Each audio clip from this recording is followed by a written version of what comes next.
On débute ce JT65 du mardi 18 octobre 2016 avec la visite de Nathalie Kosciusko-Morizet. La candidate de la primaire ouverte du centre et de la droite était présente dans le pays de Tarbes ce lundi pour visiter notamment les entreprises seigneurées et rencontrer les militants du Parti des Républicains. Cette ancienne ingénieure a pu découvrir le travail réalisé par cette industrie du secteur aéronautique sur le site d'AD et de Loeil. L'occasion pour la candidate de rappeler ses engagements au service des entreprises. Moi, je crois beaucoup à la baisse des charges. À la baisse des charges sur l'ensemble des salaires d'ailleurs, parce qu'on a besoin aussi d'avoir des talents, les chercheurs. Donc ça doit être pour l'ensemble des salaires.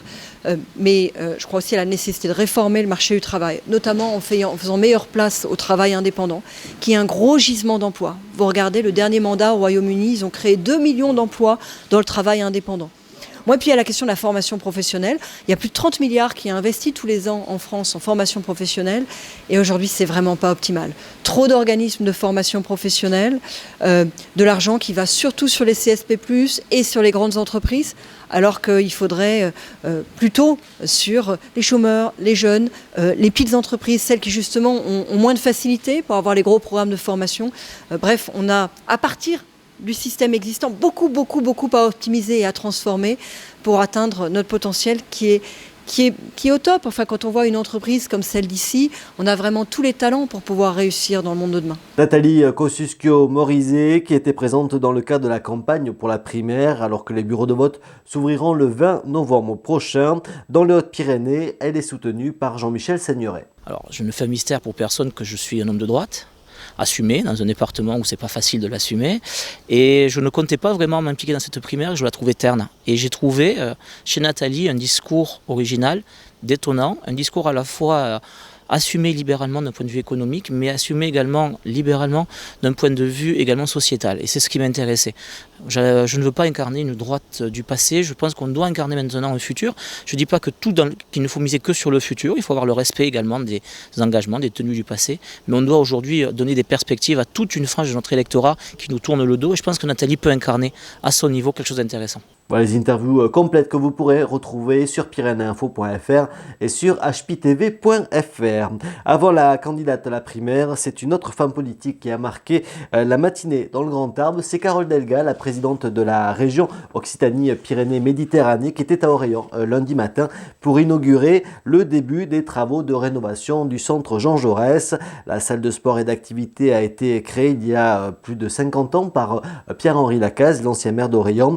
Un demi-siècle plus tard, c'est 1,5 million d'euros qui seront investis pour la rendre plus moderne, la mettre aux normes thermiques et la rendre plus fonctionnelle pour les associations qui l'utilisent à longueur d'année. C'est un moment important parce qu'on sait que dans ce type d'équipement, il y a de nombreuses rencontres et cela participe à la dynamique d'une ville et ça participe également au moment de convivialité et au fait de pouvoir vivre ensemble. Et je sais bien qu'à Orléans, les différents maires successifs ont toujours été très attachés à ce qu'il y ait des lieux pour se retrouver, pour se rencontrer, pour pouvoir échanger et pour pouvoir sentir la communauté villageoise ou urbaine qui était en train de se constituer. On reste sur Orléans avec les images des 20 ans de la MJC qui a été célébrée samedi après-midi dans les jardins de l'Éclat. C'est en famille que les adhérents sont venus pour profiter des nombreuses animations proposées en après-midi et en soirée dans le parc de l'Éclat. L'occasion pour les adolescents de la MJC de présenter leur premier single chanté en direct lors de la soirée avant la présence du groupe Ni Vu Ni Connu qui a réchauffé l'atmosphère dès 21h. Ambiance chaude aussi pour Octobre Rose au parc des expositions de Tarbes avec la course de cartes à pédales qui s'est déroulée le samedi après-midi dans le hall 2 du parc en marge du salon de la maison et du salon des véhicules d'occasion. De nombreux bars et associations de Tarbes ont répondu présents, cela pour participer à cette course au profit de la recherche contre le cancer et notamment le cancer du sein. Sur l'agenda de vos sorties, un rendez-vous au profit du Téléthon. C'est ce mardi dès 20h30 au Théâtre Les Nouveautés à Tarbes avec le concert de David Olaizola et ses compagnons. Demain, c'est toujours au théâtre que sera proposé pour le Téléthon une pièce de théâtre. Demain, mercredi toujours, le Conservatoire Henri du Parc à Tarbes accueillera la Compagnie de la Rose à 19h pour un spectacle musical autour de Georges Sand et Frédéric Chopin. Tout l'agenda de Tarbes et des Pyrénées, c'est sur pyrénéinfo.fr à la rubrique Sortir. Côté météo, le temps restera gris au réveil ce mardi 18 octobre avec un retour progressif du soleil au fil de la journée, mais les nuages resteront nombreux sur la Bigorre et notamment en montagne. Il fera 10 degrés au réveil, 19 degrés pour ce mardi après-midi. Mercredi, les nuages cacheront le soleil une grande partie de la journée avec un petit 7 degrés au réveil, 17 degrés l'après-midi. Sur HPTV, pour chaque début de semaine, vous avez rendez-vous avec HP Hour.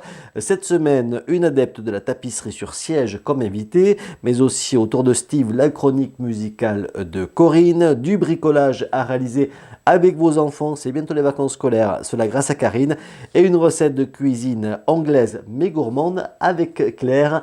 Toutes nos émissions, tous nos programmes, nos séries, notamment la nouvelle série policière, vous pouvez retrouver ça sur la page Facebook d'HPTV, également sur YouTube, Dailymotion, hptv.fr pour tout trouver, également tous les réseaux sociaux et pyrénéinfo.fr pour suivre l'actualité en continu. Belle journée à tous.